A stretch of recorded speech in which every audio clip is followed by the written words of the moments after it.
Disconnecting the Dots, a three-part interview with Kevin Fenton. Part 1. My name is Erik Larson. I'm here with Kevin Fenton. We're going to be discussing his book and his research. His new book is Disconnecting the Dots, How CIA and FBI Officials Helped Enable 9/11 and Evaded Government Investigations. So, Kevin, if you could please tell us what your book is about. Please state your thesis and give a brief synopsis. The book is about the intelligence failures before 9/11. There have been lots of books written about 9/11, but most of them are either general works or they focus on other areas. And I thought a book needed to be written about the intelligence failures. Basically, there was a tremendous amount of intelligence failure. Lots of different things went wrong over a period of 20 months, from January 2000 until the very month of the attacks, September 2001. The book goes through all those, and I find with the analysis that they weren't genuine failures, but on some occasions, a group of people centered around the CIA's Bin Laden unit, which is called Alex Station, they deliberately withheld information from some of their colleagues in the government, particularly the FBI. Okay, could you briefly give the case that these were deliberate withholdings and the conclusions that you've reached about why they were being deliberately withheld? Well, one of the problems, or the main problem that I found when I started to go through it, was that there was an absolutely massive scope of failure. For example, when we start in January 2000, the NSA intercepted a call somewhere in Southeast Asia and Al-Qaeda's communications hub in Yemen. And the call indicated that there was going to be an Al-Qaeda summit meeting in Kuala Lumpur, which began on January the 5th. And the CIA, the NSA told the CIA, and the CIA began to investigate this, and they found that one of the people who was going there, Khalid al-Mihdhar, who later was on the plane which crashed onto the Pentagon on 9/11, they found he had a US visa, and they'd had it for some time, and that he hadn't yet been to the States, which meant that he would be coming to the States sometime soon, because the visa was to expire in a couple of months. And then they withheld this information from the FBI. And would this normally be passed on to the FBI? Yes, definitely. Because, you see, they passed some information on about what was happening in Malaysia to the FBI, but the thing that the FBI really needed to know was that al-Mihdhar had a US visa, because otherwise it was just some foreign terrorists moving around abroad. It wasn't particularly interesting to the FBI, which is a domestic agency. But because he had this US visa, it brought it within the FBI's sphere of interest. I can see that. Is the CIA required to share this information, or is it like optional for them? I don't think there's any specific law which states that the CIA must share all information which might be of interest to the FBI. But it's the way the way it works in the intelligence community.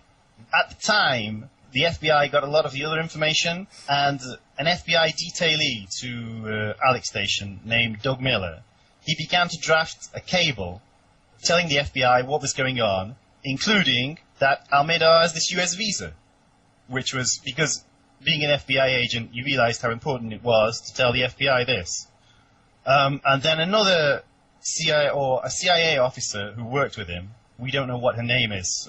Some places call her Michelle, some places call her Michael, which might actually be a real name. She attached a note to the cable that he was drafting to the FBI, which said, please hold off on this for now, and she gave this as an instruction from her boss, who was Tom Wilshire. Tom Wilshire was the deputy chief of Alex Station, one of two deputy chiefs.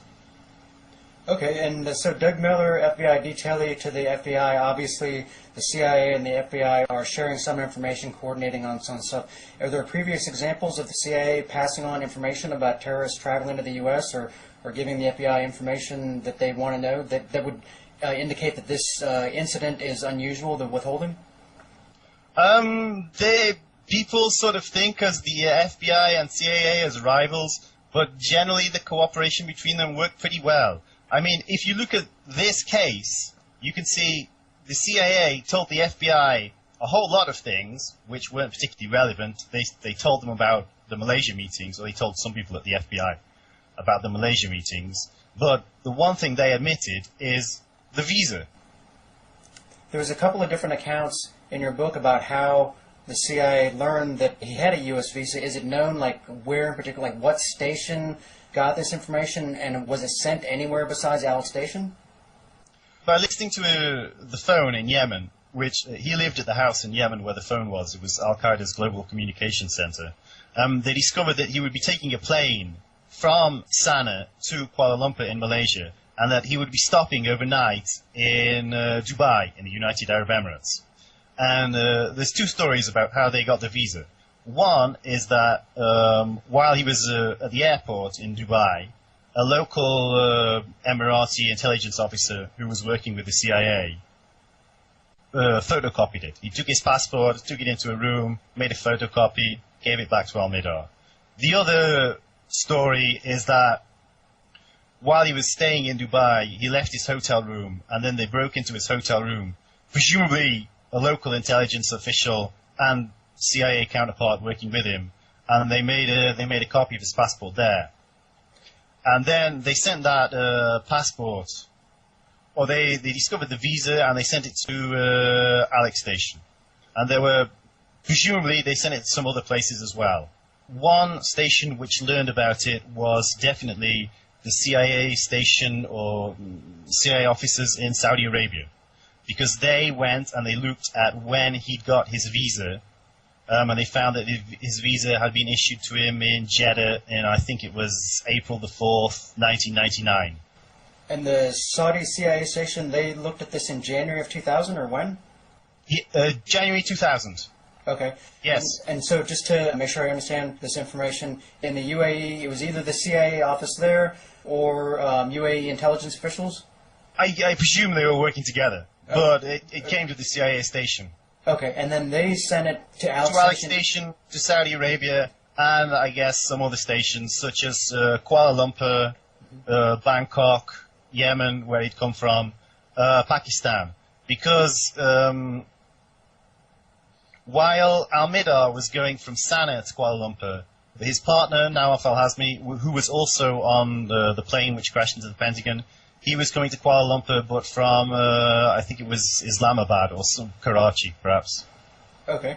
And so is it standard CIA practice when they come across this information to send it to any CIA station or part of headquarters that would have an interest in this information? Oh, sure. They find something out, they send it to headquarters, and if they're working on an operation in cooperation with other stations, then they send it there as well. But there's no need for them to send this information to, I don't know, Brazil or whatever, so it doesn't go there. And headquarters, is that where Tenet is? Or yes, Langley, Virginia. Yeah. And how many levels are there in headquarters? I'm kind of wondering, is this the kind of thing that George Tenet would have been made aware of? That's my understanding is Tenet did know a lot of these details. However, in this case, I know that the CIA's cable database was audited after 9/11, because every time a CIA officer accesses a cable, the system logs it and records it, and then investigators can go back afterwards and see who accessed which cable when. And I think that if Tenet had accessed this cable, then we would have heard about it from the investigations. Okay. So I presume Tenet, in terms of Tenet being briefed in general about what was happening in Malaysia, I'm sure he was. But whether he was told Al-Midar's visa, I don't know that. Okay, so you're pretty sure Tenet probably was informed at that time in January 2000? Of Malaysia, of what was the general outline, because it was a big deal. You have to remember that this time it was around the Millennium Threat period. Mm-hmm. There was an extreme concern on the part of US intelligence that Al-Qaeda would launch multiple attacks around the world. And, for example, one attack was to be at LA Airport. And the bomber who was coming down from Canada with the explosives, he was caught on the border by an alert customs official sometime in December. There was also a plot to blow up a U.S. warship in Yemen, in Aden Harbor in Yemen, which would have been the USS Sullivan's, but this plot failed. The third aspect of the Millennium Plot, allegedly, the US didn't find out that the plot to blow up the Sullivans had failed until 10, 11 months later. And there was also a plot to attack hotels used by Western guests in Jordan. So the US was extremely concerned, and all the counterterrorism officials had cancelled the holiday, and everybody was working flat out to get this, to make sure nothing happened. I'm going to read a part from the DOJ IG report that says, in the period January through March 2000, some 50 to 60 individuals read one or more of 6 agency cables containing travel information related to these terrorists. These cables originated in 4 field locations and headquarters. They were read by overseas officers and headquarters personnel, operations officers and analysts, managers and junior employees, and CIA staff personnel, as well as officers on rotation from NSA and FBI. And a comment, I'm sure Tenet could look at any cable or any information that he wanted to, but it seems like in his position, he probably just has people tell him what they find out, and he only goes and looks at the information if he has any question about it. So is it known the highest level person among these 50 to 60 individuals who actually read one of these cables, and would any of these people, if none of them was Tenet, would any of them, or Cofer Black, would any of them been people who regularly briefed Cofer Black and George Tenet?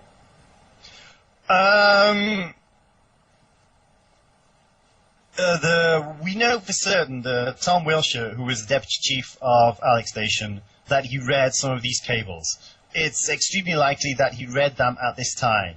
His boss was a guy named Richard Blee, the son of David Blee, who was a Cold War hero for the agency. He certainly knew a whole lot about the Malaysia meetings, and he would brief Black, and whether he briefed Tennant on this, I don't know. But he certainly did brief Tennant on this type of information. But Tennant must have learned something, certainly. Okay. Whether, if you're asking, did Tennant know that the FBI was kept in the dark about Almeida's visa information on purpose? The answer, I think, is probably not, but we can't be certain. Okay, so to reiterate, there is no record that Black or Tennant was informed that Almeida possessed a U.S. visa, but they may have known, and there's no record that there are briefing slides. They found briefing slides after the attacks, slides which Blee used to brief his superiors. So if you would look at these briefing slides, which are still a secret, we don't have them, they would tell you what Blee told his superiors. Okay, But the existence of the briefing slides shows that he was actually briefing his superiors, presumably including Black, on Malaysia in general. Okay, well, yeah, that information should definitely be made public. And as you've documented, there's a lot of omissions and distortions in these official reports. However, the investigators that looked at these briefing slides, if they saw that Tennant and Black had been briefed, they should have noted that in their reports. Would you agree? Oh, certainly, yeah. Because obviously one of the key questions you're asking as an investigator is who knew what when? How far did this intelligence go up the chain? Right. Okay, I actually want to back up a bit and get some general information, then we'll continue along this line of questioning.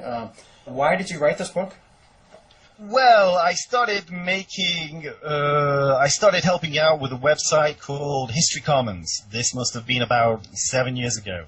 History Commons does a series of timelines, and I worked on a timeline called the 9/11 timeline, which it documents information about the 9/11 attacks, the run-up to them, the aftermath, especially things which perhaps the public doesn't know so well. And as I was working on this, I began to come across this information. One main source was the Justice Department Inspector General's report, which the redacted, unclassified version of which was published in 2005. And an unredacted classified version was published after the Moussaoui trial. And I read this. You know, the Inspector General said, well, nobody's really to blame, just some systematic failure. But as I read it, there seemed to be something different in it. It's hard to put in words.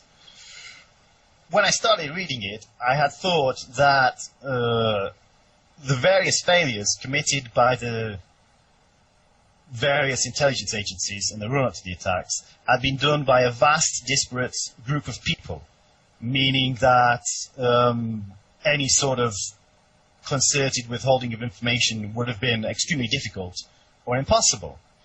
But as I read it, I found that pretty much everything that went wrong, it was connected to Wilshire. Either Wilshire did it himself, or it was done by one of his associates. And also at that time, information became public about the NSA's warrantless wiretapping. And when the Bush administration responded to this, they cited an intelligence failure before 9/11, which was the failure to exploit calls between the Yemen hub, which was Al-Qaeda's global operations center, and the 9/11 hijackers in the US. And that was the justification for the enhanced warrantless wiretapping. So I put those two things together, and I felt that somebody should write a book about this. And nobody else did, so I took it upon myself. And who's your intended audience? Who do you think would be interested to read the book? I don't know how many people are really interested in this sort of thing. I kind of figured on self-publishing and selling maybe 500 copies. So I was very pleased when a publisher picked it up. But I think anybody who's interested in intelligence might like it. And also, it's kind of a 9/11 truth book, because it doesn't really agree with the official accounts. So the 9/11 truth community might be interested in it. Sure. Your book is based mainly on official records, the official reports, their source records, and some information from credible mainstream media and journalist reporting that facts that for one reason or another don't appear in the report. So what do you think the people that researched and wrote the official reports would think of your book, given that it's largely based on the report? I'm sure they think it's a libellous pile of you-know-what. Okay. They ain't going to like it at all. But I looked at it, and what they did didn't seem right to me.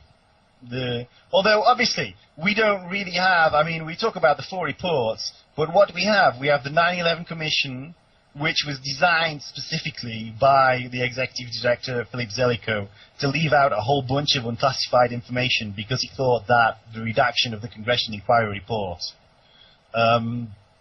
took away from that report's weightiness. If you look at the Congressional Inquiry Report, whole chunks of it are missing. The main controversy was the 28 pages about alleged official Saudi support for 2 of the hijackers, who coincidentally were Al-Hazmi and Al-Midar. But there's also a whole lot of stuff there that's missing. Plus, the joint inquiry finished early. It finished in 2002, just 1 year and a bit after the attacks, and they didn't get everything.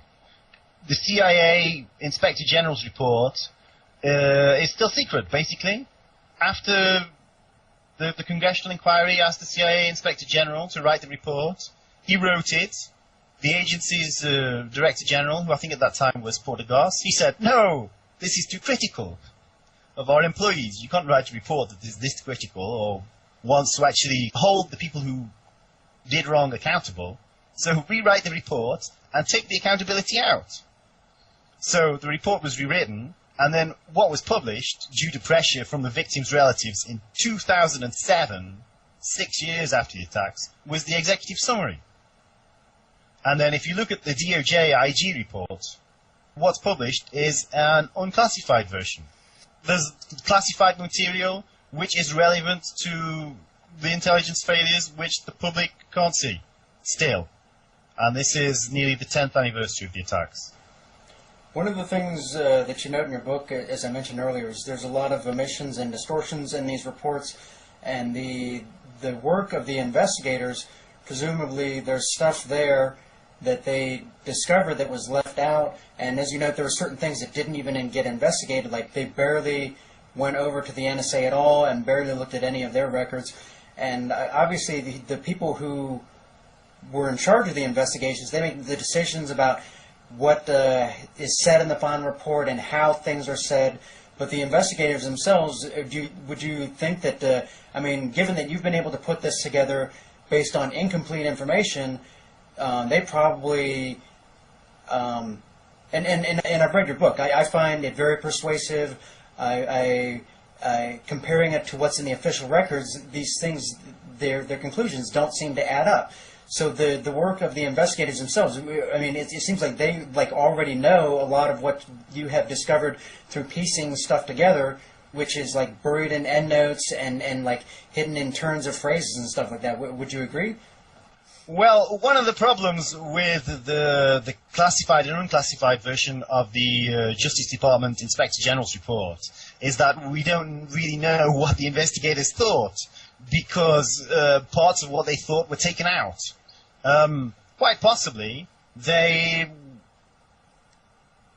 somebody came along after the investigators wrote the report and took some of the key stuff out. Now, we later found some things which had been deleted from the unclassified version, but were almost certainly in the classified version.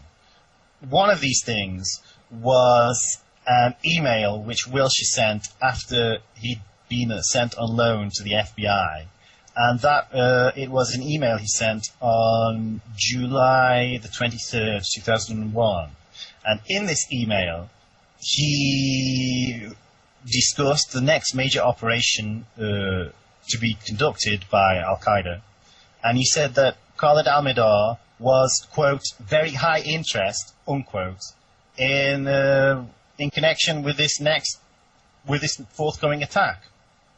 And that was obviously of tremendous significance, but it got edited out. Also, if you look at, for example, the 9/11 Commission report, while the individual investigators drafted the text, it was then negotiated by Zellicoe, a consultant named Ernest May, and the 10 commissioners. So some stuff got thrown out. And sometimes there's a contradiction between the main text of the report and the small type endnotes at the back. And my interpretation there is perhaps, the staffers don't like the main text, but they're slipping in an endnote under the radar of the Commission and Zellicoe to tell us what was really happening. Are you aware of any of these investigators going on the record with any serious omissions or distortions?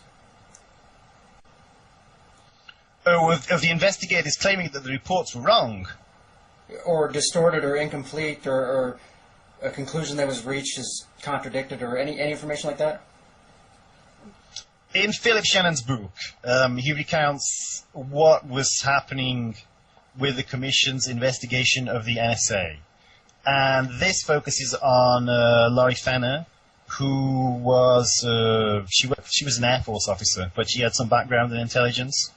And Shannon says, Shannon doesn't directly say that Fenner was his source for this, but it's kind of what you would understand from this.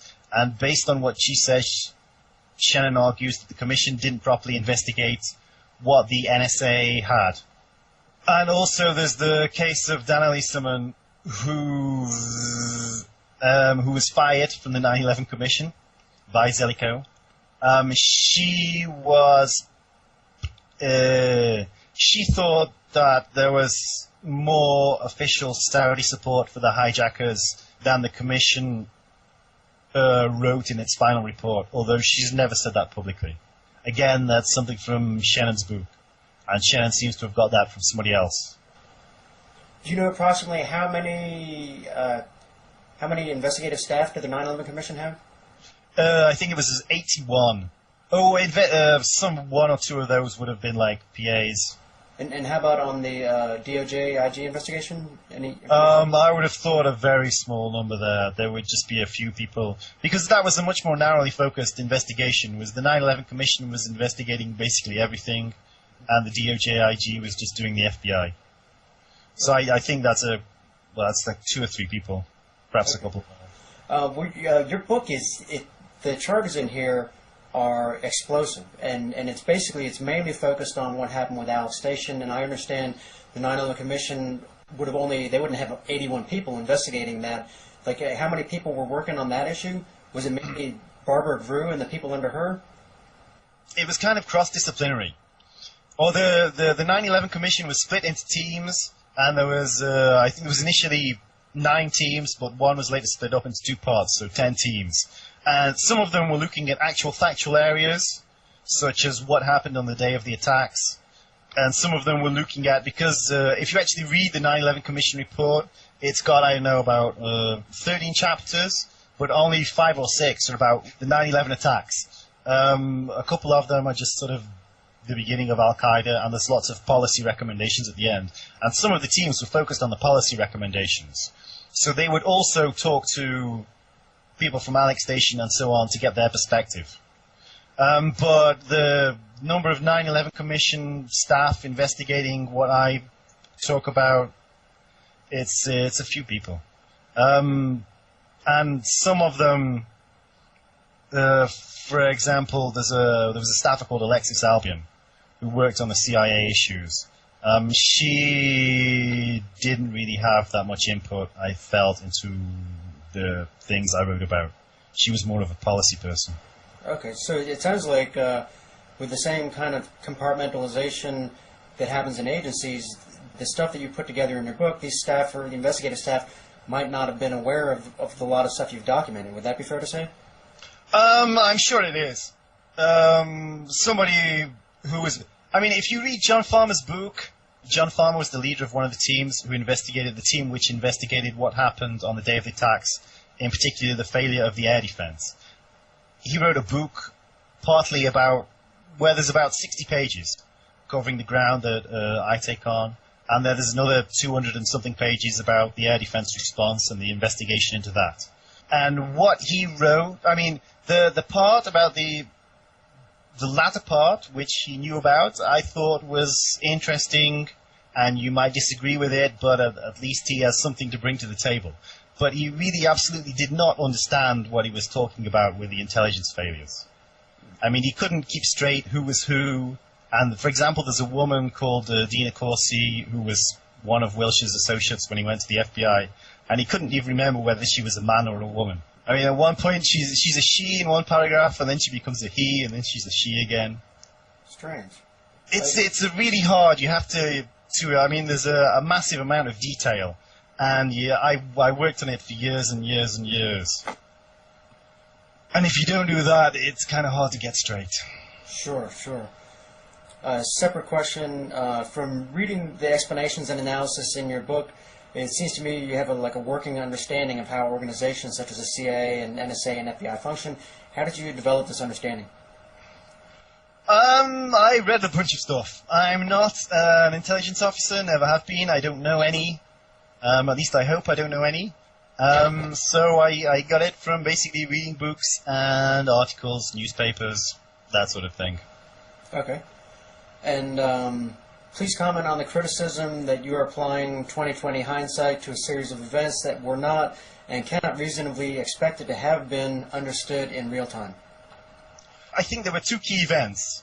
The blocking of the cable on January the 5th, 2000, and what happened at the end of August 2001. If you look at what happened on January the 5th, Doug Miller clearly appreciated that he should inform the FBI of this, of Almeda's visa. We can see that by his actions. He drafted the cable. And then also, if you look at what the people said afterwards, there was a whole bunch of them saying, yes, we knew we had to inform the FBI of this. We thought we did.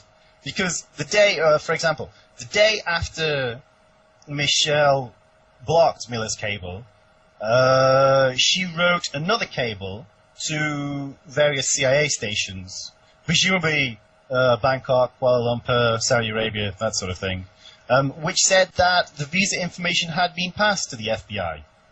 And Tennant admitted freely after the attacks that, yes, we all knew we should have told the FBI about this.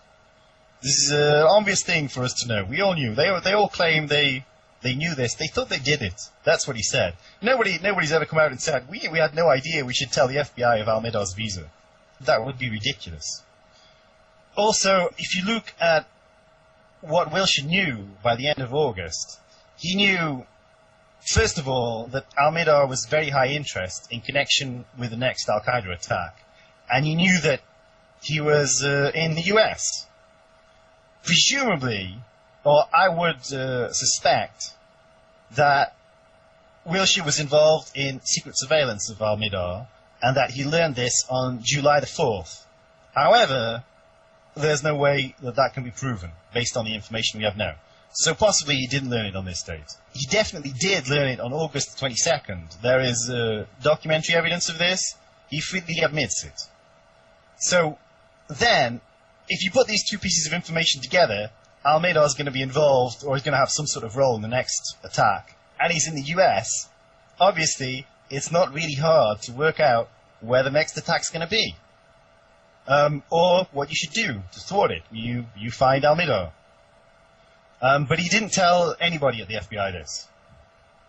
It's completely obvious that this should have been done. Yeah, it seems that way to me. Going back to January 2000, to recap, Alex Station gets this information that Al-Midar has a U.S. visa. They know it would be of interest to the FBI. An FBI detailee thinks it is. He's blocked from passing it on by Tom Wilshire, who apparently instructed Michelle. Then right after that, Michelle sends out a cable to all these stations telling them that the FBI was informed, but there's no record that the FBI was informed. There's no record that the CIA checked to confirm the FBI received this information. Yes, one of the things that the CIA Inspector General found was that usually when the CIA sent the FBI this sort of information, the CIA would then check. Would say to the FBI, you got this, didn't you? But they didn't.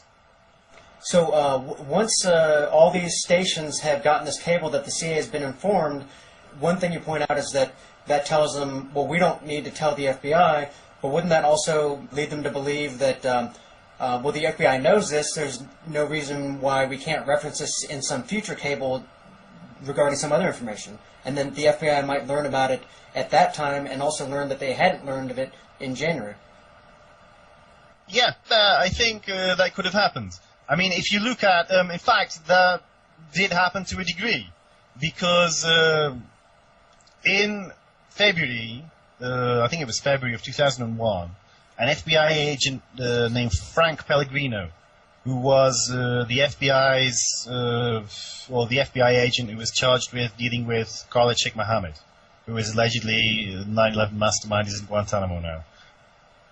He went to Malaysia, and the CIA chief at the station there, he got some photos out of the Malaysia meetings, and he said, I'm not supposed to show you this, but here's the photos we took of this summit. Do you recognize any of these guys? So he certainly showed somebody from the FBI that information. Gotcha. I mean, obviously the CIA puts some information in cables. Do they also communicate by phone? And yes, this is one of the things that the CIA said. Well, first of all, they said, it's in a cable. It must be in a cable. We just can't find it now. And then they said, okay, maybe there's no cable, but I'm sure we told them this by phone or in person. And then they looked at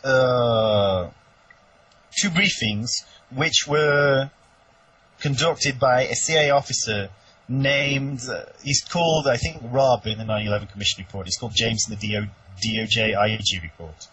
And he was detailed to the FBI.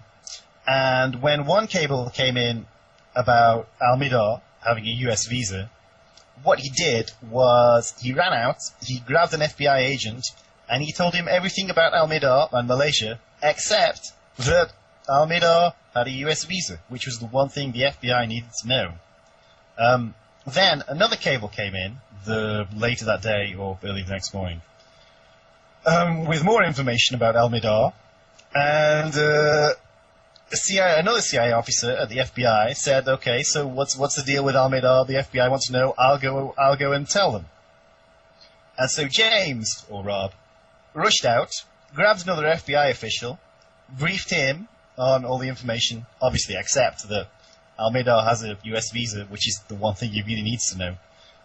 And then he went back to his computer and sent an email to his fellow CIA officer saying, I just told the FBI everything. There's no need for you to say anything at all. And then he wrote an email detailing everything he had told the FBI, which was everything apart from the fact that Al-Midar had a US visa.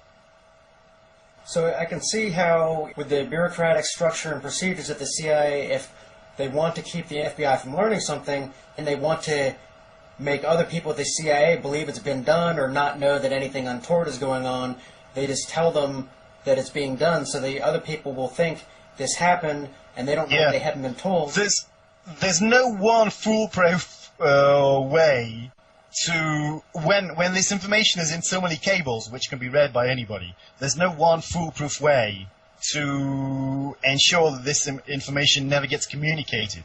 What you have to do is you have to stay on top of the issue, and if there's a problem, you have to deal with it.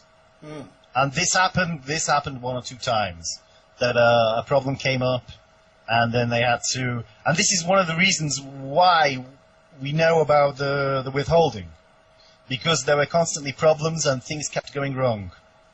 And they had to deal with this, and they tied themselves up in knots dealing with all these problems.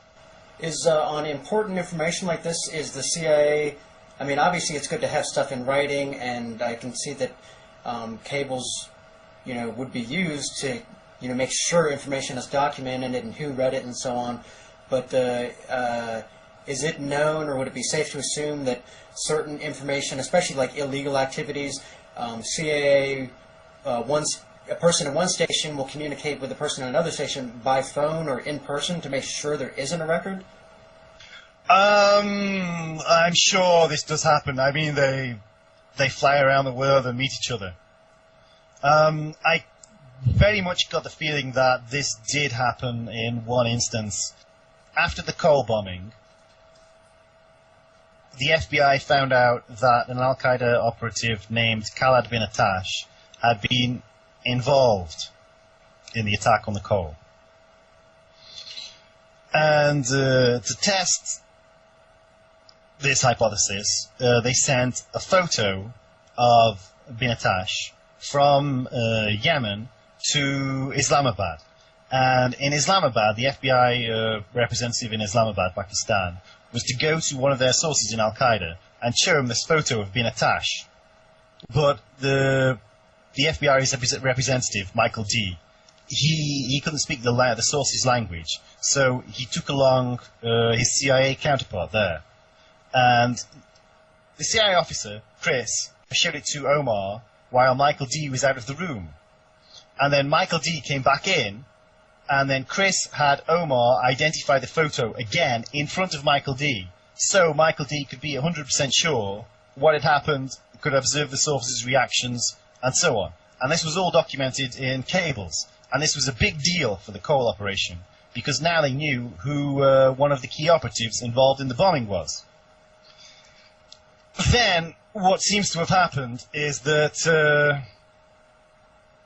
the Alex Station group, Blee, Wilshire, they became nervous about, well, if Omar knows who bin Attash is, maybe he can identify Al-Hazmi and Al-Midar for the FBI, and if he does that, we're in big trouble. So, they devised, the way I look at it is that they devised a ploy to see whether Omar recognized Al-Midar and Al-Hazmi. The ploy wasn't very good. I assume there was some sort of unofficial communication with a CIA officer in Yemen. This CIA officer produced a cable which they sent to Alex Station, speculating that Khalid Al-Midar and Khaled bin Attash were the same person. Now, this speculation is completely ridiculous. They had, this time the CIA had photos of Khaled bin Attash, they had photos of Khalid Al-Midar. They look completely different. The CIA they were in different places. I mean, one of them had been in the US, while the other one had gone to Pakistan.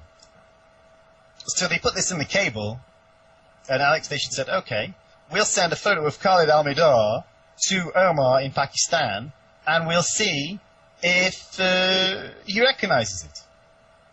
And if he says that's been attached as well. When the photos arrived in Islamabad, it wasn't just al-Mihdhar, there was also a photo of al-Hazmi. So if the point is al-Mihdhar bin Attash, why send a photo of al-Hazmi as well? That makes no sense. Also, they didn't send the photo which they previously used of bin Attash, which looked completely different to al-Mihdhar's photo. The source took a look at it, and he took a look at the two photos, and he claimed to recognize the photo of al-Hazmi, but not of... He didn't say, oh, this is now of al-Hazmi. He said, oh, this is another photo of bin Attash. Which is one of the knots that the conspirators tied, or the Alex Station group tied themselves in. And now they allege that until this happened on January the 4th, 2001. They allege that before this happened, they had no idea bin Attash was at the Malaysia summit. Said he was. They had a flight manifest for a flight he travelled on, but on the flight manifest he was travelling under an alias, Salah Saeed something. So this is one of the places where they tie themselves up in knots. And now they had the problem that they officially believed that bin Attash had been at the Malaysia summit, which they didn't want to know officially at all. And then they had a really hard time concealing this from the Bureau. Because what happened on January the 4th, is that Chris went in and he showed the photo of, or showed the two photos of al-Hazmi and al-Mihdhar to Omar when Michael D was out of the room. And then, in contrast to what he'd done 1 month earlier,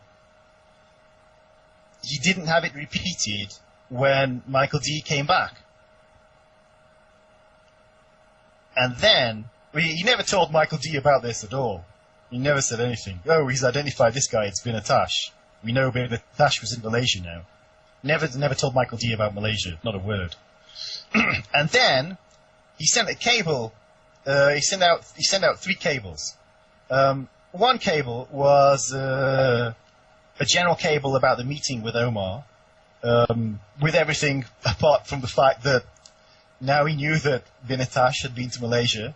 Another one was similar, sent to the CIA, and he sent a third cable just with this. Oh, this has been Attash. He was at the Malaysia summit.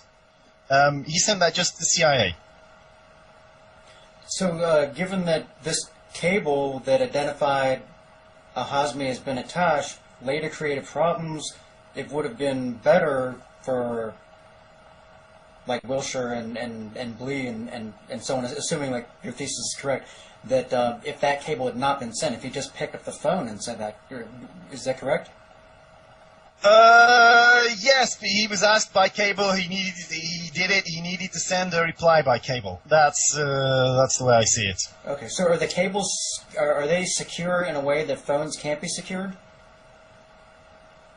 I'm sorry, you mean like from interception by some sort of Russian service? Service. I guess the CIA also has means to stop the Russians listening to their phones. But I guess they're both fairly secure.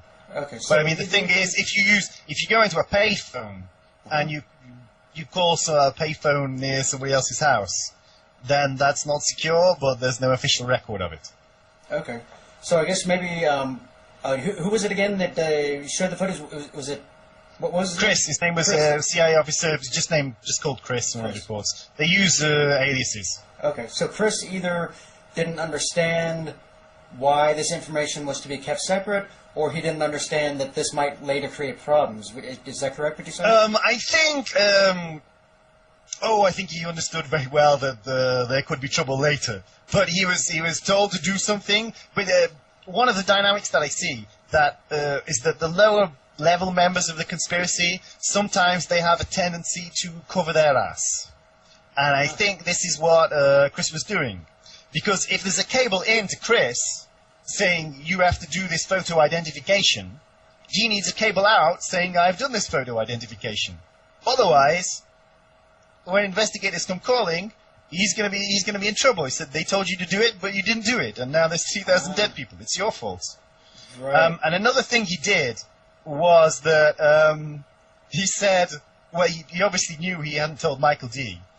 So he said, well, now you have this information. You go tell the FBI. And because he put it into in a cable, Alex Station had to convene a meeting with the Bureau, which I think was held on January the 23rd, 2001. And from Chris's point of view, the whole point of this meeting was for the Alex Station to tell the FBI, hey, Bin Attash was in Malaysia, but they didn't. The CIA later claimed that, you know, with reference to the fact that the whole point of this meeting was to tell our FBI colleagues Bin Attash had been to Malaysia, then they must have known this. But when investigators actually, and Copper Black said this to the Congressional Inquiry, was one of his arguments. The FBI knew. We told them on January the 23rd.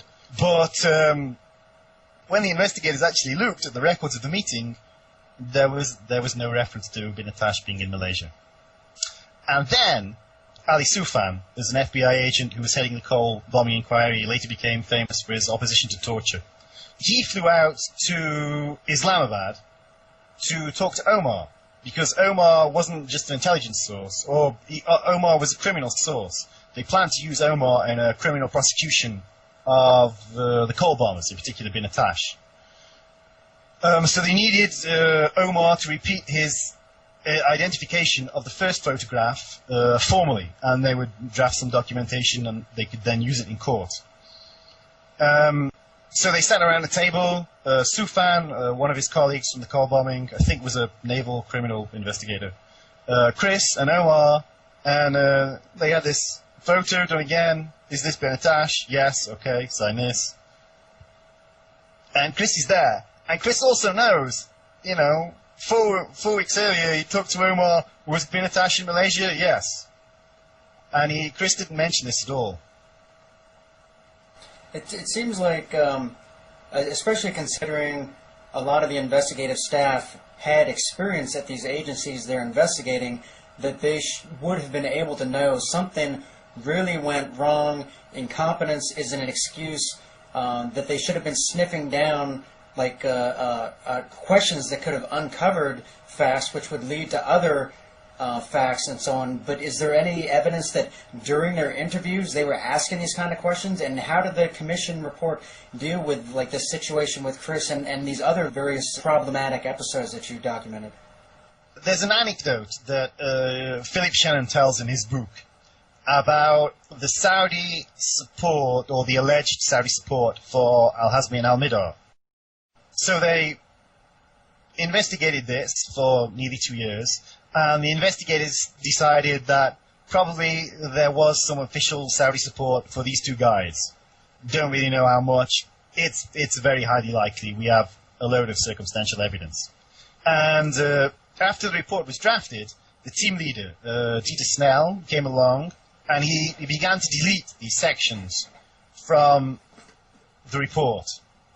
And in Shannon's telling, 2 of the investigators learn of this, and they race to the commission's office in the middle of the night, and there's shall we say, a discussion, should this stuff be deleted?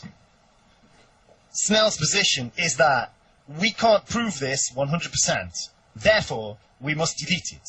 We can't make any arguments, we can't prove 100%, because this is an official document. He was a prosecutor. Obviously that's a reasonable way to go about prosecuting somebody. You can't go into court and say, well, we guess he did kill him, but we're not entirely sure. And their argument, or the investigators' argument, was that we're never going to get to that standard of proof, and we should leave this information in. The argument was decided by Philip Zellicoe, the executive director, who said, okay, we're going to delete it from the main text, and we'll just leave it in the endnotes. So one possible way of thinking about what is omitted from the report is to view it from this perspective. The investigators decided that they couldn't prove what I say in the book. Therefore, they decided not to go there.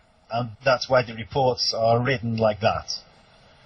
I see that perspective, but to put out a report that reaches certain conclusions which require the omission of other facts and evidence that would radically change that conclusion, I mean, that really is a disservice to the Congress and the public and to history and to justice. Yeah. I think another factor which was at work is there was pressure from some agencies. I mean, if you look at, I mentioned John Farmer's book earlier, and in that book, he says he wanted to write something which he considered completely unimportant. There was a doomsday plane over Washington while the attacks were going on. He says it had played no role whatsoever. And the Pentagon pressured him to leave it out. So, given that John Farmer's admitted that there was pressure, we know it. If you look at what the Commission wrote about the NSA, we know that the Commission knew more about what the NSA did than it actually wrote in the report. And in some cases, information is sourced through intelligence reports. And usually, when information in the 9/11 Commission report is sourced through intelligence reports, it says which agency they come from. So it's like CIA intelligence report and then the date, or FBI intelligence report and then the date, or something like that. But a lot of the NSA intelligence reports have the NSA initials deleted from it. Mm-hmm. So we don't know where this information came from. A good example of this is there's a section on possible support from the hijackers from Iran. Now, based on Shannon's book, we know that that information came from the NSA, but it doesn't say that in the Commission's report. Another thing is that while the hijackers were in the US, the NSA intercepted calls between them and the Yemen hub. And that in some cases it disseminated partial reports on what was being said in these calls to the CIA, the FBI, possibly some other agencies. And that's not in there. I mean, they knew this was going on, quite definitely. There's no mention in the 9/11 Commission report that, the NSA was intercepting these calls. There's one call that they mention, or there's a series of calls that they mention, and they discuss, or they mention in passing what was said in these calls. And they knew that these calls were intercepted by the NSA, but there's no hint of that in the report. They're just, the hijackers made these calls. To be clear, your book mentions a couple of accounts, correct me if I'm wrong, that there was between a half a dozen and a dozen different calls between Al-Midar and Al-Hazmi from the U.S. to the Yemen hub. Is that correct? Yes. And that the NSA knew about. There might be more, and that and you're saying none of this was in the Commission report, correct? That's exactly right, yeah. The Commission report does mention some intercepts to the Yemen hub, or it mentions the one on December the 29th, 1999, which gave the tip-off about the Malaysia meeting. That one is mentioned. Mm-hmm. But the calls between the US, or between the two hijackers in the US and the Yemen hub, there's no mention of them in the report at all. They're completely omitted. That is, I mean, understandable, but mind-boggling that we have in a report that purports to be the most complete investigation, and it leaves out a detail like that. And it's not just like that one detail. There's like hundreds of omissions, like small things and big things. Yes. So would you categorize the report as a fraud, or not that extreme? Like, how do you consider this Commission report? There's at the start of the Commission's work, Zellicoe drafted, or a few months into the Commission's work, Zellicoe drafted an outline of what would be in the report. This is before the teams are up to speed with the document reading. So they knew what they were going to write at the start of the investigation, and they wrote it, and that's not the way to do a proper investigation at all. I mean, if you compare what the recommendations are to what the recommendations should be, I mean, they go on with the policy for, like, I don't know, 100 pages, 150 pages at the back. But I think it's all completely flawed. because they didn't properly analyze what happened during the run-up to the attacks, during the attacks. If you don't understand why it happened, you can't understand how to fix it. Perhaps the most controversial aspect, I mean, this is very, very, very clearly seen in what happened after 9/11, because the most controversial aspect of the changes has been the NSA's warrantless wiretapping program. And this is justified by the calls between the US and the Yemen hub, which the Commission completely omitted from its report. This is the end of part 1.